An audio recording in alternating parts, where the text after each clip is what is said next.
Assalamualaikum students. Today our topic is system modeling. The objective of this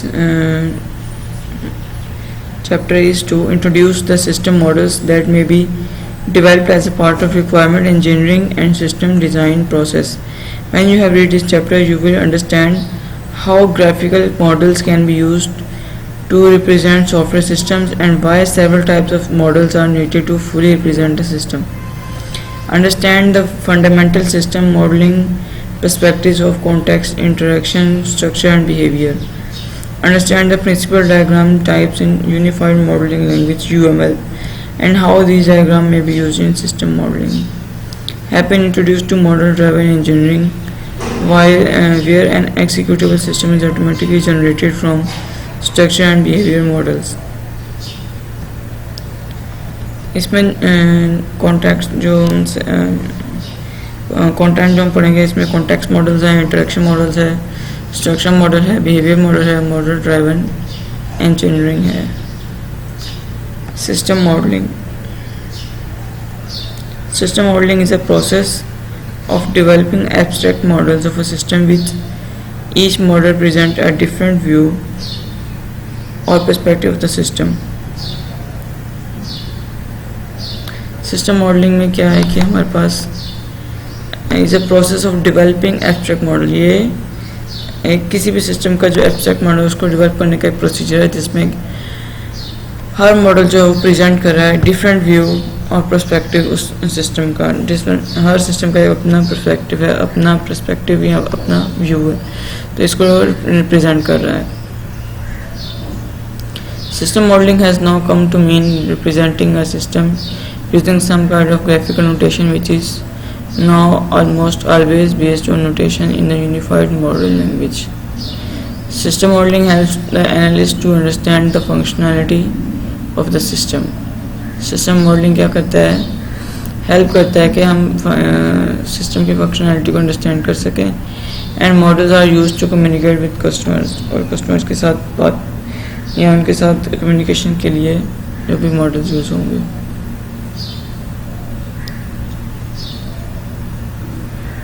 Existing and planned system models.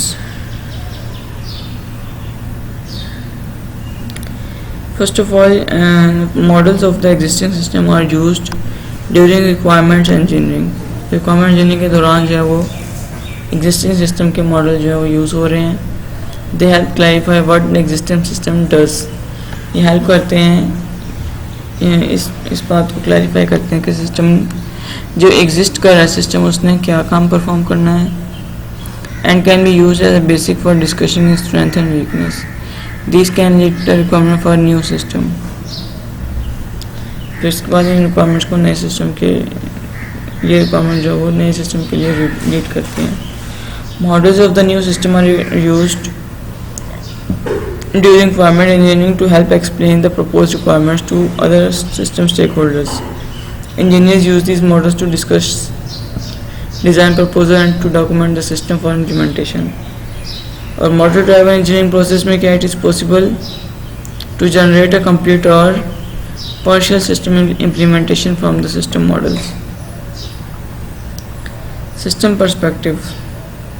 An external perspective where you model the context or environment of the system.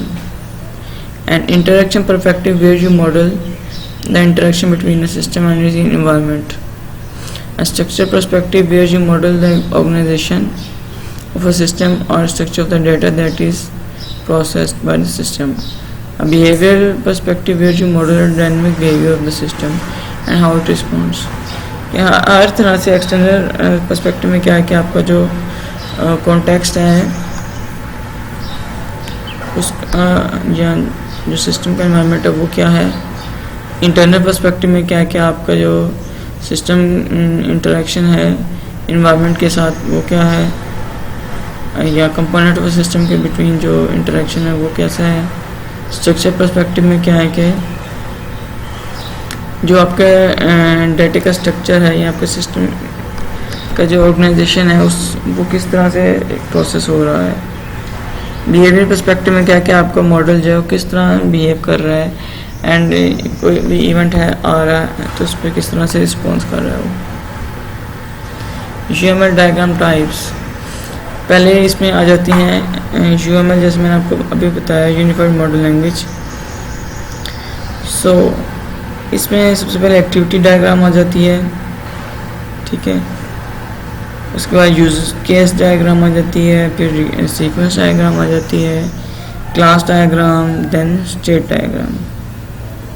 Activity diagram में क्या है, which shows the activities involved in a process और in data processing. Activity diagram के name से जाहिर है कि इसमें क्या होगा कि एक्टिविटीज़ को शो करेगा कि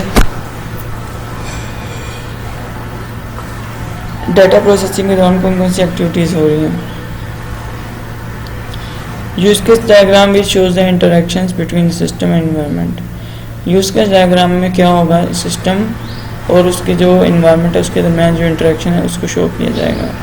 सीक्वेंस डायग्राम में interaction between actors and the system and between system components, कि सिस्टम और सिस्टम कंपोनेंट्स के दरमियान जो इंटरेक्शन है उसको शो करेगा। क्लास डायग्राम में क्या होगा कि we show the object class in a system and association between this classes. आपको ऑब्जेक्ट क्लास शो करेगा सिस्टम के अंदर और बाद में उसी क्लासेस के साथ एसोसिएशन को शो करा होगा। State diagram which shows all the system reacts to internal external event. State diagram में क्या होगा, इस चीज़ शो करेगा कि सिस्टम जो है वो इंटरनल एक्सटर्नल इवेंट्स पे किस तरह बिहेव करता है।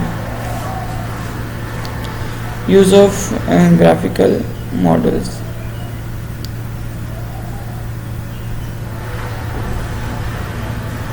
As a mean of facilitating discussion about an existing or proposed system. Incomplete and incorrect models are okay, as their role is to support discussion as a way of documenting an existing system. Model should be an accurate representation of the system. Model जो है वो system की accurate representation होनी चाहिए, but need not to be complete, लेकिन मुकम्मल होने की ज़रूरत नहीं है इसमें accurate representation हो सिस्टम की। As a detailed system description that can be used to generate a system implementation. Model have to be both correct and complete. Next are context models. At an early stage in the specification of the system, you should decide on the system boundaries, that is on what is and is not part of the system being developed. This involves working with system stakeholders to decide what functionality should be included in the system and what processing and operation should be carried out in the system operational environment.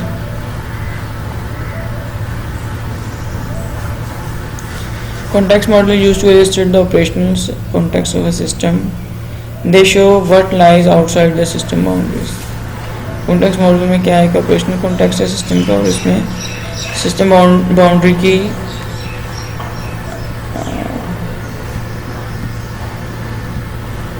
System boundary की outside the system boundary जो है वो क्या lie कर रहा है इसमें। Social and organisational concern में effect the decision on where to position system boundaries. Social organisational concern में क्या है कि ये इफेक्ट करेगा कि आपकी उस डिसीजन को इफेक्ट करेगा कि जहाँ पे आपकी पोजीशन सिस्टम की बाउंड्रीज हैं। Architecture models show the system and its relationship with other system. Architecture model जो है वो सिस्टम को शो करता है और इसके रिलेशनशिप्स को अदर सिस्टम्स के साथ, ठीक है। सिस्टम बाउंड्रीज में इस्टेब्लिश की जाती हैं कि डिफाइन करने के लिए कि सिस्टम के अंदर और बाहर क्या है। They show other system that are used to depend used or depend on system being developed.